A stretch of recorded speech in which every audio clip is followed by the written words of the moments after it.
Pernah permalukan agen CIA, pilot tempur Indonesia bernasib tragis saat Orde Baru tewas di pesawat. Ignatius Dewanto, nama ini mungkin tak begitu populer di publik umum. Namun nama Ignatius Dewanto begitu menggema di kalangan TNI, utamanya Angkatan Udara. Siapa sangka Ignatius yang namanya begitu heroik bernasib tragis di penghujung karirnya. Ya, kiprah Komodor Dewanto melonjak kala ia mempermalukan agen CIA di udara.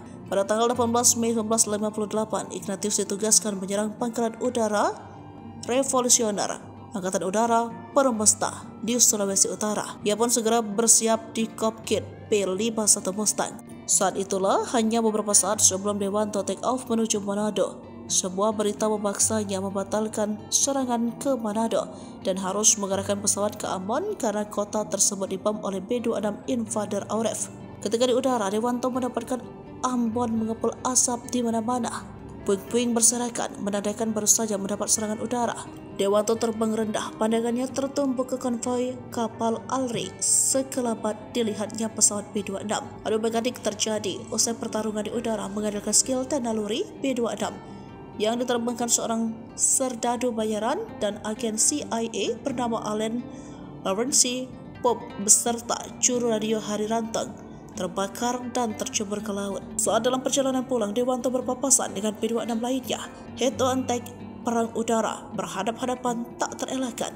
Dengan beraninya Dewanto menghujani B-26 yang diterbangkan koni penerbang berkulit putih dengan senapan mesinnya. Tidak ada pesawat yang dijatuhkan dalam pertempuran kali ini, tapi kedua-duanya mengalami kerusakan pesawat yang cukup signifikan akibatnya.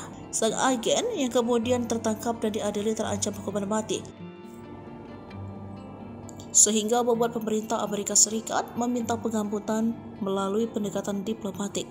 Pop akhirnya dibebaskan dan para agen CIA lainnya menjadi sangat berhati-hati untuk melakukan kegiatan mata-mata di Indonesia.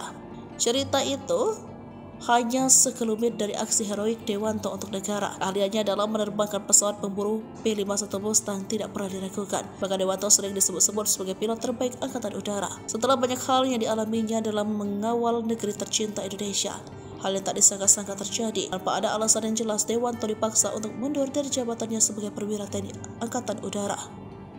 Hal ini terjadi saat terjadi perubahan politik di era 1965 di masa pemerintahan Presiden Soeharto. Tak lama sejak kemundurannya dari TNI Angkatan Udara, Dewanto menyambung hidup dengan menjadi sopir truk pengangkut buah dan sayur mayur. Selepas menjadi sopir truk, Dewanto kembali bekerja sebagai pilot pesawat sipil di Sabang Merauke Raya Air, dan pada sebuah penerbangan dari Medan ke Aceh, pesawat PA-23 Aztec yang diterbangkan mengalami kerusakan mesin dan jatuh. Seluruh awak pesawat meninggal, termasuk dirinya. Sampai di hari terakhir kehidupannya, ia habiskan untuk menerbangkan pesawat, sebuah hal yang amat dicintainya. Jenazah Dewanto baru ditemukan 8 tahun setelah kecelakaan pesawat tersebut.